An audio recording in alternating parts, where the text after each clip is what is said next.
ગૌણ સેવા પસંદગી મંડળની પહેલી ઓનલાઈન એક્ઝામ પૂર્ણ થઈ ગઈ છે। નર્મદા વિભાગના અધિક મદદનીશ ઇજનેરની 192 બેઠકો માટે પરીક્ષાનું આયોજન કરવામાં આવ્યું હતું। 6654 ઉમેદવારોએ પરીક્ષા આપી। તમામ પરીક્ષાર્થીઓના ફિંગરપ્રિન્ટ્સ લેવામાં આવ્યા। 20 ડિસેમ્બરે પ્રોવિઝનલ આન્સર કી જાહેર કરવામાં આવશે। 22 ડિસેમ્બર બાદ ઉમેદવારો આન્સર કી કાઢી શકશે। ઉમેદવારો એક સપ્તાહ સુધી ઓનલાઈન વાંધાઓ રજૂ કરી શકશે। આન્સર કી જાહેર થયાના 15 દિવસ બાદ પરિણામ જાહેર કરવામાં આવશે। 10,000 થી વધુ ઉમેદવારો નોંધાયા હતા, પણ 6654 ઉમેદવારોએ પરીક્ષા આપી।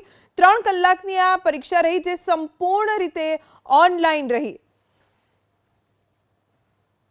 ખૂબ જ સારી રીતે એક્ઝામ લેવાઈ છે। કોઈ પણ પરીક્ષા કેન્દ્ર પરથી કોઈ પણ પ્રકારની ગેરરીતિની ફરિયાદ કે કોઈ પણ નાની મોટી કંઈ પણ એવી પ્રશ્ન ઉપસ્થિત થયા નથી। ખૂબ જ સારી રીતે ખૂબ સફળતાપૂર્વક પરીક્ષાનું સંચાલન થયું છે અને જે કર્મચારી અધિકારીઓએ અમને જે જિલ્લા મથકોના કર્મચારી અધિકારીઓ આજે ઓબ્ઝર્વર તરીકે જુદા જુદા પરીક્ષા કેન્દ્રો પર ઉપસ્થિત હતા।